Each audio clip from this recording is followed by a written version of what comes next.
It's finally playoff time for every team in State 48. Welcome to Bleacher Talk. I'm Jordan Spurgeon alongside Claudia Collins, and we're having a lot of fun on Bleacher Talk today. Back in our normal format. Last week was a little bit crazy, but we had a lot of fun. Really such a fun time, right, Claudia? Oh, it was an absolute blast. We will definitely be doing more live shows in the future. It was just so enjoyable, really getting to just filter through different players and get them on quick and put them on the spot for some things. It made things really, really fun. And that's kind of our style, huh, Jordan? Yeah, I don't take myself very seriously in pretty much anything, and especially on this show, I'm definitely not too serious. So the fact that we got to live that up was a lot of fun. By the way, Bleacher Talk presented by Via Luna. Thank you for your support. Uh, yeah, we're ready to get things kicked off, I think. I almost feel like I have to say this because we went to Via Luna a few weeks ago for a team outing.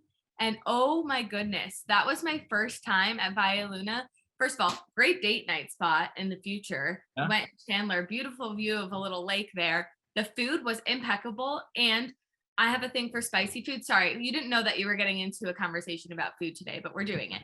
I have a thing about spicy food. I love spicy food. I have the best tolerance for spicy food. So when menus say spicy and they're not spicy, it really rubs me the wrong way. Their food is spicy when it says it is. And I am a big fan of Via Luna. So just go there for good Mexican and you won't be disappointed. Absolutely. It was a really good time too. Great food. Amazing. And speaking of great things, I'm starting to climb back up the ladder, and we'll bring in Bruce Cooper to go over our quick picks. Which, Bruce, I hate to break it to you if you don't know this already, you have fallen into second place. Spurge here has taken the lead, and I am slowly but surely making my way back up. I went 3-0 last week, I guess. Wow. So it's your Spurge is ahead 24-9. Actually, you guys are tied. Sorry, my bad. I gave Spurge a little too much credit there. You guys are both 24-9, and I'm 22-11. Wow. And yeah, Remember, she was like 5 games back during her honeymoon, and all of a sudden she's catching us. I don't know what we've done wrong. Maybe we got a little over our skis there. you guys should just be thankful I was not actually voting on my honeymoon, is what I'm thinking. Well, it's clear to me that, she was distracted with all the weddings and the honeymoon and stuff, and now she's back focused again. And Spurge, that means we're left to look over our shoulders now. It's gonna be All right. Yeah. And let's focus in now. We'll bring in the quick picks here. The first one, we're going to do the 4A through 6A bracket, essentially. I chose a game from each. And the first one I've got for you guys is Casa Grande against Deer Valley.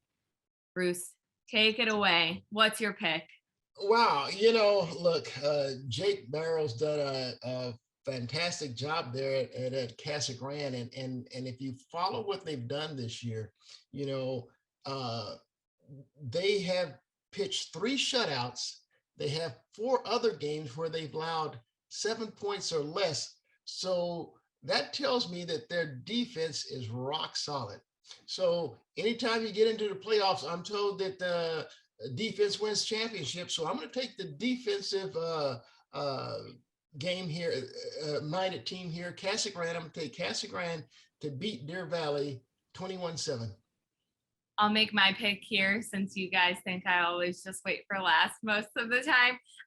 It's funny you mentioned the defense at Casa Grande. I'm going to talk offense for a second here, and that's the reason I'm choosing them. They've got a great QB in Angel Flores. He's got a lot of really talented guys around him. And in the past, we've kind of had conversations about Casa Grande, and they just feel like the safe pick here. Not only that, I think they could win the whole thing. I think they're probably going to be our 4A champions, which I am getting a little ahead of myself here. But I'm gonna go Casa Grande. What do you think, Spurge? Yeah, we'll make up the trifecta. We've talked defense, we've talked offense. From what I've heard, their special teams has been dialed in this season. That's why they're 10-0. You can't argue against it. Deer Valley, though, is a 15 seed, being 7-3. That's pretty impressive. I know there's been a lot of talk of teams 4 and 6 making it in those seeds and teams 7 and 3 not making it in other conferences. But regardless, they made it. They've had a really good season. But Casa Grande, all 3 levels, I just think they're the better team right now. They should be the favorites along with Boston Butte in 4A. So they're going to win this game probably 24-10. All right, and I'm going to go first on this one. We've got our 5A matchup, Verado versus Cienega. And the reason I'm choosing Cienega is because I chose them earlier this year in a quick picks conversation, and they didn't fail me. And if there's anything I know about how this season of quick picks has gone for me, is I need to do what I was doing in the beginning of the season. And I feel like if I chose them once, got to choose them again, and I got to keep making that upward climb. So I'm going Cienega. We'll make it close, like 21 to 19, really close. What about you, Spurge? Yeah, Claudia. So you're 5-1 in your last 6 picks. They're 6-0 in their last 6 games, 6 consecutive wins. I think they're playing really good football right now. The program's in a good place. I'll keep it short and sweet. I think Cienega is going to win this game, probably 28-17. They are also playing at home, so that's an advantage for them as well. So should be a good game, but they'll win this one. All right, Bruce. Well, I'm going in the other direction. Yes, you talked about Cienega having won 6 in a row. Well, Verado had they ran off a string of 6 straight wins before they lost to 2 consecutive playoff teams in Sunrise Mountain and Desert Edge. So I think they played the tougher competition. I like Verado. Give me Verado 35-20 over Cienega. All right. That leaves us with our 6A matchup. We've got Castile versus Desert Vista. This one I feel like is a tough one. Who's going to go first? I'll go Bruce. Okay, well, let's see. Desert Vista has won 3 of their last 4, including last week's Big Tukey Bowl over Mountain Point. So, they're going to come in on a high. But I tell you what, I look at on the other side of the field. Castile has lost 3 of their last 4, but 2 of those losses are to Chandler and Highland, and we know what those programs are all about. So I think Castile has played the tougher schedule. Give me Bobby Newcomb and Castile over Desert Vista 24-17. Bruce, I think I'm going to go here because you said a lot of what I was going to say, but I do feel differently. I think Desert Vista has so much momentum going into this game because of their previous wins and this Tukey Bowl, which is kind of just, I think, going to set the tone for this upcoming game. Castile did have the tougher schedule, but let's not forget, Desert Vista had a pretty tough schedule too. Their losses came against, teams like Hamilton, Basha. I mean, they've had a difficult schedule too, and their only losses are against these teams that are, probably going to be in the Open Division Championship game. And, we're talking losses against really big time teams. And Castile's had some promising games. I really struggled with this one. I do think it's going to be close. I think it's going to be actually one of the more enjoyable games this week because I do think it's going to be so closely matched. But I like something about Desert Vista right now. Ty Wisdom's got something going on over there, and I'm going to keep it close. Also, I don't know if I am saying what you're saying, but 21-17, did you say that? That's what I'm saying. I went 24-17. Okay. All right, Spurge, what's your thought? Final thoughts of quick picks? Yeah, you guys didn't make this easy. I mean, I've all morning been going back and forth. I hear both sides. I really think Castile played a brutal schedule.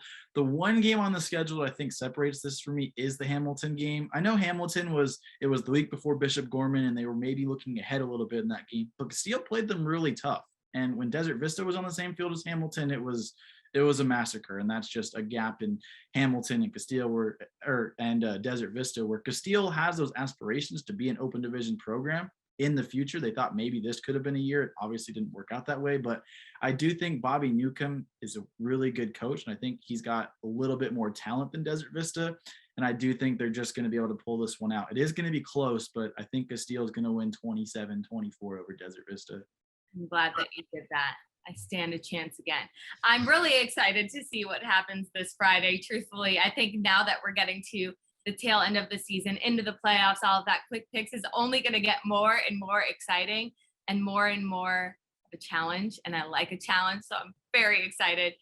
Bruce, as always, thanks for joining us, and stick with us. When we come back, we're going to have Cody Cameron on to keep talking about the playoffs and the Open. We'll get into all of that coming back.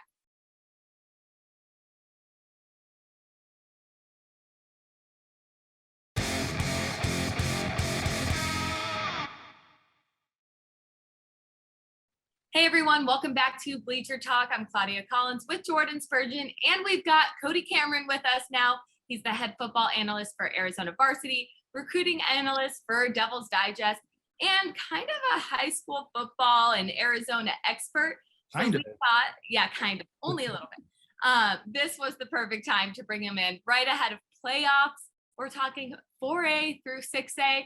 Let's kind of just start from the beginning. We're going to start at 4A, Cody. What excites you about this 4A bracket right now? Well, what excites me overall, first of all, if I knew I was going to get flooded with compliments, I should have come on every week, so thank you so much. Whenever you want.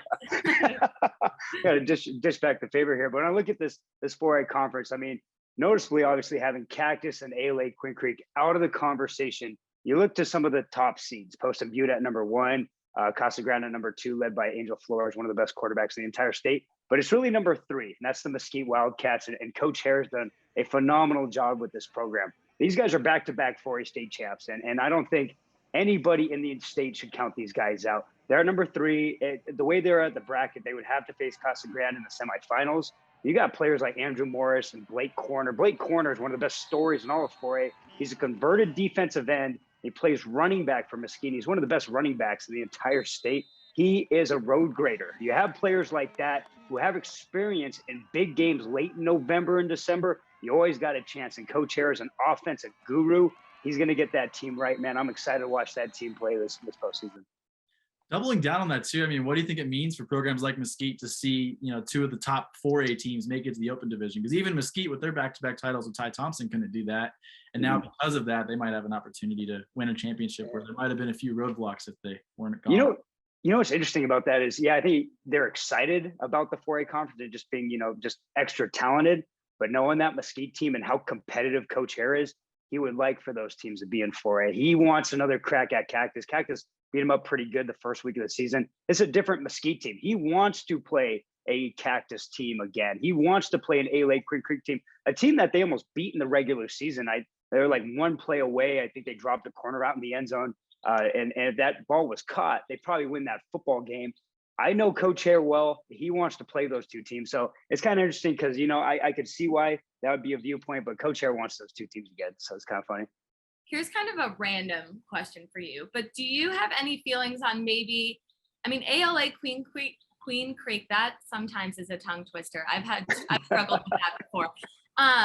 They've got a pretty difficult first game here. Now, in a scenario where they lose this first game, should they be able to play in the 4A playoff bracket? I've seen that discussion multiple times, and I think it would just have to make sense. The way you would set up brackets, there probably have to be a couple first-round buys. You probably have to extend playoffs another week, and then you deal with the legality of cutting into winter sports even more for a lot of those players. It's just tough. At the end of the day, I think the Open, it's supposed to be the top 8 teams. And no disrespect to ALA Quinn Creek. I love Coach Detmer and everybody, but you have a team like Highland, Chaparral, Liberty that's on the outside looking in with the Open. Liberty's in, but like Highland and Chap on the outside looking in. Once again in the Open, those teams should be there, and ALA Quinn Creek should have a chance to play in the 4A state title. It's not like that. So, but going back to your question, Claudia, I think it'd be tough to move the bracket around. I like the idea. It would have to work.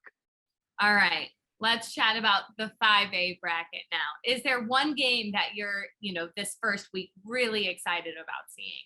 I think when you look at just the overall seating and everything, a couple of these games where like a Desert View Millennium, a Desert View team who was in the Open discussion for about 2 weeks. When those rankings came out, they were I think started the season 6-0 and 7-0, and it's a Tucson team. A lot of Phoenix media and a lot of Phoenix teams. They don't get to see those teams, and you got a team like Millennium, a really young team. Coach Hurley, one of the best coaches in all of 5A. He's got a really good squad, and to me, that's upset alert. That's a team that has played the best of the best in 5A and really have held their own. I think they had another good, tough performance a couple weeks ago, last week against Desert Edge. And so I just look up upsets. I love the 5A because you always see these big upsets.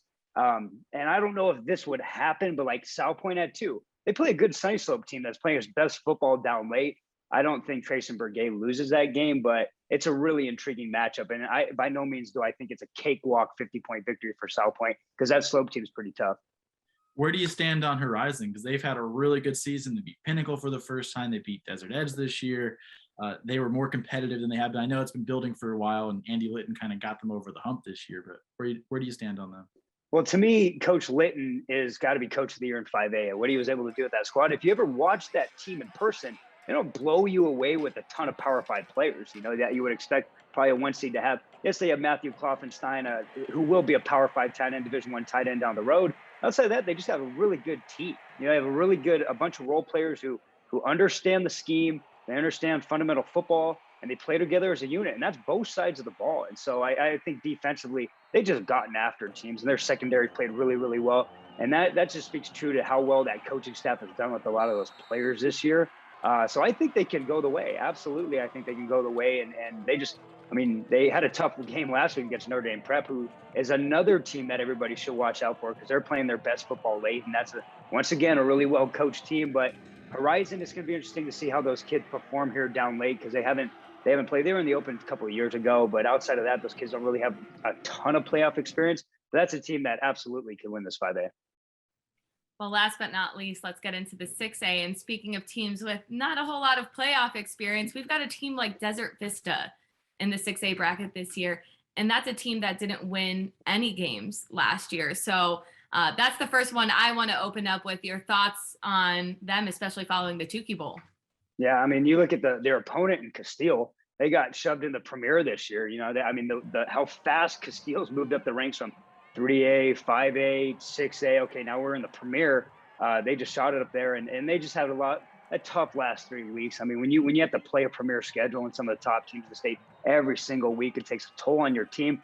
Okay, now let's regroup. If you're Castile, let's regroup. Let's get Landon Jury just comfortable and early in the game, maybe some easy throws, and let AJ Murphy go out. And with DV, heck, you're in this scenario. You get to host a playoff game. And like you said, Claudia, a team that didn't win a game last year, a brand new head coach this season, and you have a huge win in the Tukey Bowl. I don't know too many people that had them beating Mountain Point heading into that week last week. And except for you, it sounds like except for you. I know our staff, not a lot of people did. We all thought Mountain Point would probably win that football game. So you get to host, you got to embrace it, enjoy it. And now let's get after it. You got players like Devin Grubbs, man, things like that can happen. So it's going to be a showdown. So last year, Highland Chaparral in the 6A title game was just a thriller. That was the first championship game I've covered in Arizona. It was a really good game where Chaparral won. I feel like they're the two favorites right now. So where do you stand on them? Obviously, they're the 1 and the 2 seed, of course. Like, it's easy to say that. So where do you stand on them, and who else do you think is in the conversation to take down one of those teams? Yeah, before the season, Jordan, when I was looking at this game, or when I was looking at the season, I kind of said, hey, 6A, I expect that to be those two teams back in there.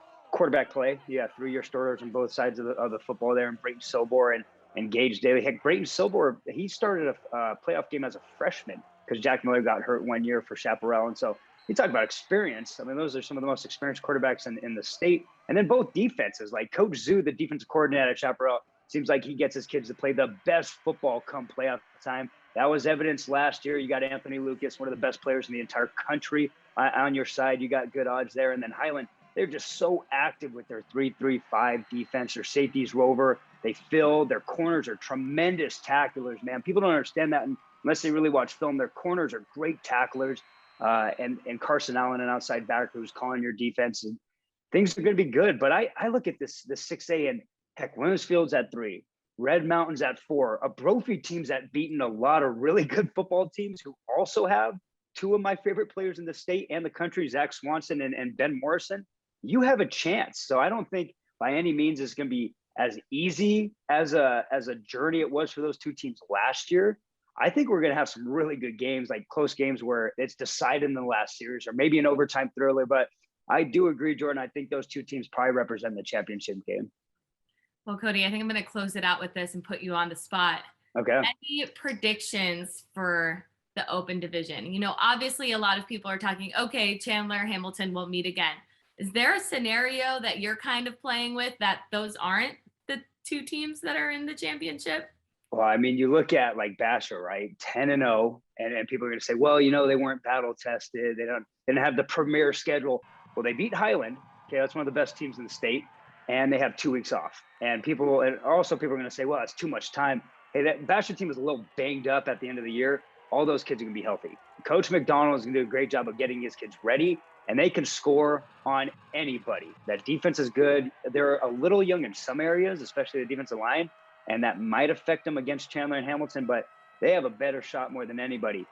But I say but here because that Liberty team they play round one is very good. Michael Gardner, the defensive lineman, he is ferocious. So I love the open. I expect Chandler and Hamilton to get a rematch. I think the state would appreciate that. And I know the AIA with that with filling the seats. So where we have 14,000 on Friday, I'm sure that state game would get to 25 to 30,000 at Sun Devil Stadium if those teams squared off. So, but the open's gonna be fun. I think Chandler and Hamilton will play again, but we'll see.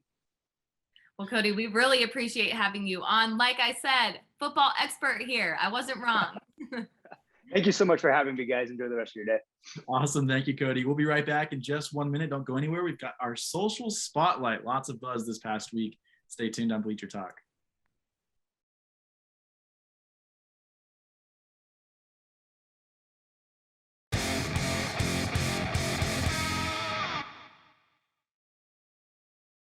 Social Spotlight is back. Welcome back into Bleacher Talk presented by Valle Luna. I'm Jordan Spurgeon alongside Claudia Collins. And Claudia, crazy regular season finishes, including the battle for Arizona Avenue. A lot of it just buzzing all over social media. You were running our social media on Friday night. I think you had some fun, right? Oh my gosh, that was an absolute blast. First of all, everyone, I feel like you need to know this. Like Spurge and I as a team are just like golden. We work so well together. He was out shooting highlights and really crushing it, getting me the highlights so all of you could see that if you were following our social media. If you weren't, this is what you missed. You missed several Arizona Cardinals players on the sidelines at the Hamilton Chandler game, which blew me away. I had no idea we would be seeing that. A little less surprising, but equally exciting was seeing Cody Bellinger on the sidelines. Obviously, he was a graduate of Hamilton High School. And get this, the last time that Hamilton won this game against Chandler was in 2013 when he was a senior. So maybe we just, Hamilton needs to bring Cody out onto the sideline. Yeah, if I'm Coach Z, I'm saying, Cody, where are you at December 11th? Yeah, exactly. Exactly. And, you know, shout out to them. They were signing autographs and taking pictures. Probably a little overwhelming. There were like 9,000 fans at this game. And then obviously at some points, these guys kind of stole the show away from the field. But overall, what a game and what a fun day to be running social media. Anyways, after all that, let's get into these social spotlights. The first one I have from you is actually not from the Battle of Arizona Avenue. We'll get into that. First, we've got out at Williams Field High School, the band out here repping their team, getting ready for the game this past Friday. And we just, you know, we're all about the band sport here, especially Spurge. Oh, yeah. He played an instrument or two. Is that right? Trumpet player, kind of got the fingers down still and whatever. One of these days, he's going to break it out for Bleacher Talk. When I go home, I will grab the trumpet that's in the attic and I will bring it back because that'll be so much fun. Love it. I love it. All right, Spurge, what do you have? Yeah, a different rivalry game, but still a lot of meaning. The 25th game between Desert Vista and Mountain Point. The student section for Desert Vista showed up. This video here from Michael Dignan shows off just how hyped they were. Ahwatukee, for those that don't know, it's, I guess, technically Phoenix now. I don't know if they necessarily called Ahwatukee, but it's still a very special, specific area. That's where Claudia lives. I live in Ahwatukee, and I'm all about the Tukey. Yeah, and the Tukey Bowl just brings in so many fans. Everyone in Ahwatukee goes to that game. Desert Vista won to take the series lead 13-12, but the fans might have been a big reason why, because they were there supporting their team all the way through overtime. And speaking of fans, let me tell you, West Virginia football fans are officially a fan of their incoming QB, Nico Marchiol. I got him to sing Country Roads after the game. If you watched Bleacher Talk live earlier this week, he also sang it there. But he just like grabbed the mic from my hand, was ready to go. The comments were hilarious. West Virginia Barstool picked it up and kind of made it go like semi-viral. So lots of excitement around him. They're really excited to see him come into West Virginia. But I think above all, it's just so fun. Like, I honestly think so many of these Hamilton guys were on the same level. They just didn't have a mic in their hands to start singing a song. He was the only one that had that opportunity, but these guys were amped up. And there was a person there's family and herself had gone to West Virginia. She was so excited to hear. I was like, I gotta send this video to my dad. Everyone's so excited for Nico to get there. This is awesome. Yes. The community really embraced him. We'll go ahead and just round it out with the Battle for Arizona. I know we've been hammering it down for pretty much all of our high school content lately, but big win for Hamilton. Coach Z, Michael Zadebski, posting after the game, just no caption, which is a very coach thing to do. It's just the two right there in the office after the game. No caption needed. Straightforward. We'll see. Hashtag no caption. Hashtag no filter. There was definitely not a filter on it. No filter. No filter needed. I loved everything about social media this week, though. We could do this every week, which honestly, now that we're getting into the playoffs, I think we will. We're going to see a lot more content like this. And if you want more content like this, keep watching Bleacher Talk. We love what we do. Violuna, thank you for sponsoring us and being a part of this so we could do it. Don't forget to follow Spurge at @Spurge_. Love to see it. You've been telling me you're going to draw a line on there forever, and I still don't see the line. The next episode, I'm going to have you have a Sharpie so you can like throw it on. You can follow me at Claudia F. Collins, and that does it for this episode of Bleacher Talk. Spurge is breaking. Oh, we're doing it right now. No, but I got a happy face. Right now it's a sad face because I haven't drawn yet. And once I draw on one of these, we'll get a happy face too. There we go. Perfect. I love it. Hey, everyone. Well, thank you for watching Bleacher Talk. We'll have more for you next week. But for now, we'll say our goodbyes. Adios.